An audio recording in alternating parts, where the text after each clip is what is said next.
But he did admit that this is what he had said, and I laughed at him because it embarrassed him. It was amazing that I was never leaving my body too. I was everywhere who thought about me, but I was with my body. It means that I was not leaving one part for another. I was everywhere at the same time. I could be in New York, I could be in Longview, Texas. I could be in Moscow, I could be in Tbilisi, Georgia. In any place, there was no distance and time at that time with me. And this time I'm thinking, I want to see my sister. So I immediately find myself in Rockville, Maryland at her home. And she's getting ready to go grocery shopping. She's wearing a beige suit with a green blouse. She's had to go over the house and look for her keys that she had misplaced, had to find her grocery list. And finally, she walks out her front door to get in her blue Monte Carlo Chevrolet. And I feel there's no need for me to go to the grocery store with her, so I let her go on. And I'm going to pop over then to another sister who lives a few miles away from her. And this other sister had already left home. I was able to determine she had gone grocery shopping herself. So the guides asked me, was I ready to leave this area now? And I agreed, said yes. About 2 weeks after I had this near-death experience, I was in contact with my sisters, and I brought this fact up to her and described, and she said, well, how did you know? I didn't see you, you weren't here. I could communicate with the children, with very little children who couldn't speak and who couldn't walk and who were very little and just coming from that place where I was going. And this was amazing communication with them, spiritual communication. We never spoke in words. We spoke in mental communication. And she had broken hip, and nobody understood why she was crying so loud. And the doctors and his parents were very concerned about this. And I said, don't cry anyway, nobody will understand why do you cry. And she stopped crying and she smiled, you know, and it was incredible experience for that people who were around, and they looked at her and said, what's happened? Why she's not crying at this time? I want to tell them that, you know, she has these diseases. This happened with her. But I couldn't communicate with them. After the third day, when I was back to my body, and after 3 days when I could speak, I said to them that, you know, your daughter is crying because of this. She has a broken hip, and, you know, and this is the diagnosis which you are seeking on, you know, and they found that it was truth, you know. They were shocked and they were surprised.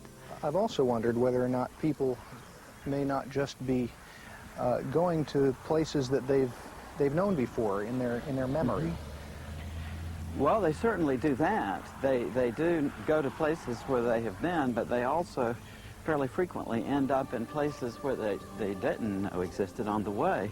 And in one case, that of Dr. George Ritchie, he was actually able to find a place that he had seen in his out-of-body experience.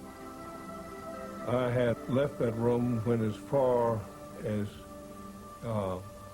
Vicksburg, Mississippi.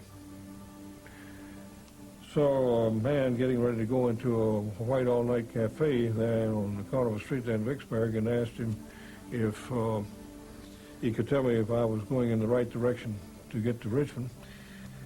And this man acted the same way that a ward boy had in the corridor that I passed as I was going out of the hospital, like he could neither see me nor hear me. Actually, I walked right through the ward boy going out. But I was so determined to get back to Richmond that never even stopped me. And when this guy couldn't see me, then I realized that there was a vast change. Something was wrong, that these people could neither see nor hear me. The way that I know that it was Vicksburg, Mississippi, because 10 months after this experience, I came back through Vicksburg and recognized the white all-night cafe on the corner. Time and distance, as you and I comprehended in this room, simply does not exist, because simply by wanting to be heading back towards Richmond, apparently I was. And before I tell you about the most adventurous kind of out-of-body traveling, I want you to promise me that you'll come to visit me and say goodbye before you actually leave this world. There are occasional reports from people who experience another dramatic form of traveling, that they actually leave their body, zoom up above the Earth, and travel far into space and see the Earth down below. Dr. Carl Jung, the great Swiss psychiatrist, was an example of this phenomenon when he had his near-death experience in 1944 and a heart attack. At the beginning of 1944, I broke my foot, and this misadventure was followed by a heart attack. Extremely strange things began to happen to me. It seemed to me that I was high up in space. Far below, I saw the globe of the Earth, bathed in a gloriously blue light. I saw the deep blue sea and the continents. I could see the snow-covered Himalayas. I knew that I was at the point of departing from the Earth. The sight of the Earth from this height was the most glorious thing I had ever seen. After a while in this situation, though, they've become to realize that although they can see and understand perfectly what's happening, no one else is able to see or hear them. So they seem to undergo a state of turning inward of the sense of identity, if I could call it that. They become aware that this phenomenon they're experiencing has something to do with what we call death. And it's at that point that the more transcendental parts of the near-death experience tend to unfold. I have this pain, and I'm in darkness. I cannot see anything. Then I cannot move hand, then I cannot move my body. And then I understood that I have nothing, but I am. And it scared me. Fear, unknown. Why are all people afraid of darkness? Because they don't know what is in darkness. The fear of darkness is because of unknown. Ununderstandable makes you to be afraid of something. That's why I was afraid too. I was afraid of this darkness. I was afraid of being there. But more afraid was that I was somewhere without my body. But I was.